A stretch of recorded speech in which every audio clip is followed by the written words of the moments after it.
Hey YouTube, Untamed here. Behind me is the all-new 6th generation Toyota 4Runner. This particular one is a TRD Sport with a price tag just over $57,000. A lot of dealerships are actually charging markups on these because they're new. They're the new cheese, just like they did with the Tacoma over there, but they quickly ended up discounting them $6,000 to $8,000 off. I foresee that being the same exact thing here.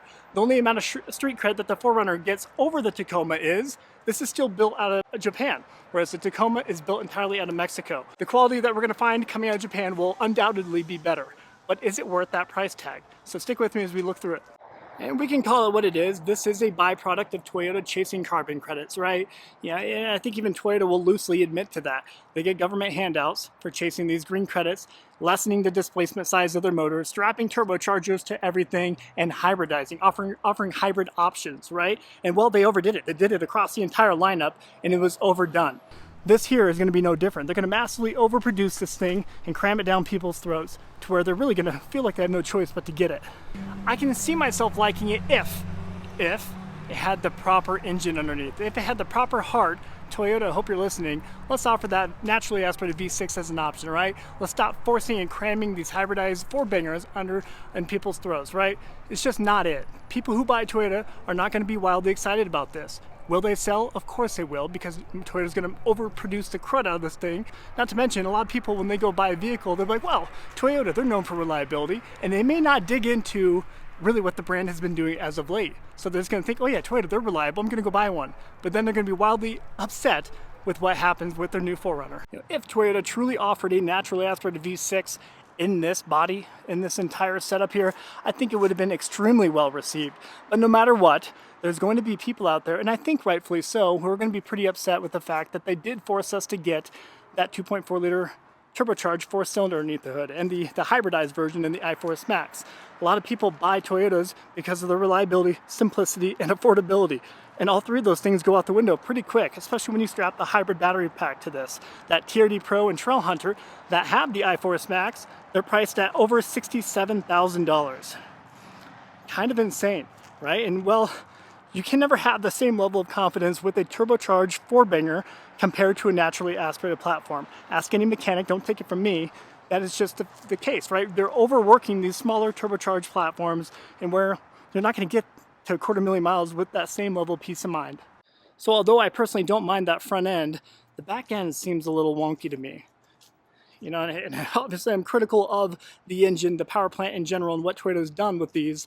I try to at least find the things I like about it. I don't mind that front end, even though it has kind of that double Fu Manchu. I think it looks okay. The swooping body lines reminiscent of what we found with the 4th generation Toyota 4Runner. I don't know, it's kind of hit or miss with me. But I am curious to know what you guys think. I appreciate the darkened headlight housing like what we find on the Tacomas. Obviously this and the Tacoma look very, very similar. Let me know what you guys think of it, seriously. And although I do like the look of the Sequoia, the new generation Sequoias, I just couldn't really come to grips with that synthetic driving experience offered by the twin-turbo V6, hybridized V6 with the i4 Max here. Same power plant that you find in the Tundra, of course.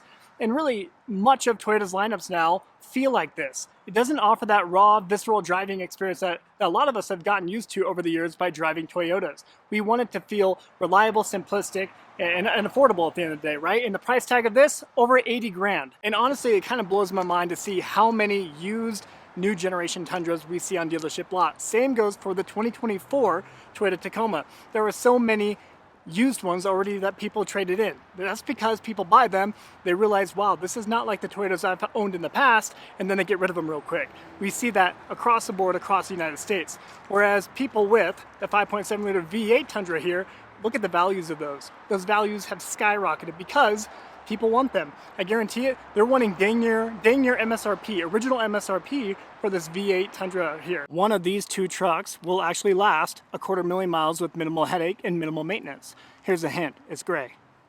And well, here's an example of just that. This is a used 2024 Toyota Tacoma TRD Off-Road with just under 1,800 miles, and it's already here for sale used. Kind of crazy, huh? Perhaps some of you think I'm being too critical of Toyota, but to spend $55,000 for a 2024 Toyota Tacoma with a 4-cylinder underneath the hood built entirely out of Mexico, I mean, that just feels like a ripoff, doesn't it? This was once split between San Antonio, Texas and Mexico, but they moved it entirely to Mexico and they upped the MSRP another 25% over the last generation. The 2023 model with the naturally aspirated reliable V6 underneath the hood, but they hiked up the price 25%, where they saved over 80% in labor costs by moving into Mexico entirely. Kind of crazy, huh? And you guys know I've been saying it for quite some time, but mark my words, these 5th generation Toyota 4Runners with that naturally aspirated 4-liter V6 tied to the bulletproof 5-speed automatic transmission, those will go down in history as being probably the last official, the last real Toyota 4Runner, because these truly live up to reliability, simplicity, and affordability, right? We just don't see that with that new generation 4Runner at all. And you guys tell me honestly, which one do you think looks better? You know, although you guys know I am hypercritical of this new 2024 Toyota Tacoma, I do think it looks good, okay? I want to be fair. I think that front end does look aggressive, but really it isn't until you start, you know, feeling around on the interior. Even that grille is generally pretty loose. It's just the panel gaps are extremely lackluster within it. It's just not, the quality's not there, okay? The quality is not there, but it looks good. And you tell me which one you prefer between the two of them. Here's the previous 3rd generation Toyota Tacoma with an engine bay that's actually filled by comparison to that one there with that 2.4 liter 4-cylinder turbocharged engine. And well, dealerships have caught on to the fact that people are willing to pay a premium for the previous generations here. You know, same went for the Toyota Tundra, if you recall, with the 5.7 liter V8 before switching over to that 3.5 liter twin turbo V6 over there with the iForce and iForce Max being the hybrid version of it. People are paying a premium for reliability. That's what they want. That's why they buy Toyotas, and that's why we have always bought Toyotas, and unfortunately we just don't get it with the new gens. Now look at this little beep beep, a Toyota GR86. Interesting wheels. It doesn't look bad. You guys tell me what you think. And even with Toyota sports cars, you can't help but feel like Toyota sold out, for lack of better terms, right? I mean, with the Toyota Supra here, what is it ultimately? Underneath and really a lot of the interior feels like a BMW, right? They obviously, it was a joint venture with BMW that they conducted for this. And a lot of people like this car, but to me, it just feels like, kind of feels like a cop-out. It always kind of blows my mind of just how many 2024, unsold 2024, and new 2025 Tacomas are just chilling on lots. I'll show you what we're working with up front there. There are a ton just chilling there, collecting dust and collecting snow. Here we have a 5th generation Toyota 4Runner TRD Pro. I'd imagine they're actually not selling this one, as it's really just an advertisement for this particular dealership. And it looks like they got the University of Wyoming logo wrong. Weird. And talk about diamond in the rough. Oh, not that. Here we are. Look at that beauty.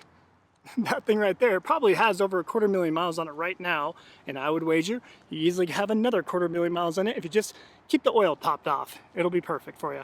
I mean, we should just keep the small 4-cylinder engines with the hybridized battery pack strapped to them with these vehicles here. It makes sense in a Toyota RAV4, right? It makes sense in a Toyota Camry. It makes sense in the Prius, of course, but just not in the trucks, not in the Sequoia, not in the Land Cruiser, the 4Runner, Tundra, Tacoma, you name it. It just doesn't make a whole lot of sense, especially when you consider the fact of what, we're saving what, 2 miles to the gallon with those hybrids? No thanks. And just for context sake, can you even imagine this 2025 Toyota Tacoma sitting on a dealership lot with 300,000 miles 22 years from now?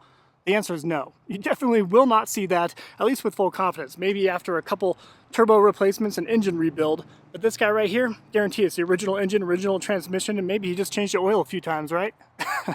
Crash that. Would you imagine seeing one 30 plus years old just chilling on a lot? I bet you can turn the key and this will fire right up, no issue. And personally, I love how Toyota will beat their chest claiming that they had the record sales figures for the Tundra here. Well, that tends to happen when you're slashing prices $8,000 to $12,000 off, offering wildly good incentivized interest rates too, 0% over 60 months, 1.9 over 72 months. That's happening across the nation. So you can't really brag so much about it when you're pushing incentives you never have before on the Tundra. And I know I've touched on it before, but can you imagine if Toyota offered that 4-liter V6 in the new generation, 6th generation 4Runner? What if that was just an option? Of course, we could still push the hybridized 4-banger over there. Sure, let's make everybody happy, but can you imagine if that was just an option? Same goes with the Tacoma, if we still had the 3.5 liter naturally aspirated V6 in that particular one there. I think they would continue to sell extremely well. Not to mention, it would be a wonderful case study for Toyota, and like they would see firsthand, like, wow, people truly do buy our vehicles for the reliability. It'd just be a clear testament of that. But instead, They're forcing these. They went cold turkey on these wonderful engines here. And having owned a number of Toyota Land Cruisers myself, between an 80 series and several 200 series, to include a few Heritage Editions, I know what this nameplate's all about. I appreciate this nameplate greatly. So this right here is blasphemy, right? This is such a disgrace to that nameplate, and Toyota really should be ashamed that they stuck a 2.4 liter hybridized 4-cylinder underneath the hood of this. I can't even believe that. And I can't even imagine getting excited for either of these two trucks. But when you look at the previous generations, well, it was easy to get excited about it because you knew that they were going to last forever, and, well, they were remotely affordable. But not anymore, with many of the Tacoma trims costing well over $50,000, with the TRD Pro and Trail Hunter costing over $67,000. That's just out of reach. It's out of reach for their target demographic, right? Generally speaking, blue-collar, working-class individuals like to buy these two trucks right here, but not anymore, especially with many of the trims of the Tundra costing well over 70 grand. And with the TRD Pro costing 77 and Capstone over 80,000, no thanks. And although it may look nice, but this is a classic example of a dealership putting about maybe $8,000, if that, worth of additional goodies, if that really, and then charging you additional 12 to 15 for it. That's an easy pass for me. And here's the hybrid gang that I can get on board with. These Toyota Priuses are actually selling quite well across the country, to include the hybridized Camry. These are actually flying off the shelf, and rightfully so. And honestly, the only thing that this new 250 series Land Cruiser has going for it is the fact that it is still built out of Japan. That really is the only cool points, in my opinion. But look at that price tag, over $68,000 for it. Can you even imagine paying dang near 70 grand, well over 70 grand after taxes for a 4-banger Land Cruiser? Yikes. So tell me honestly, am I being too critical of these new generation Toyotas, or should we be holding Toyota accountable, and should we be voting with our pocketbooks? I personally think so. So let me know what your honest thoughts are. As always, I sincerely appreciate you taking the time to tune into my videos. If you find any kind of value in it whatsoever, I do respectfully request that you please consider liking and subscribing. Until next time.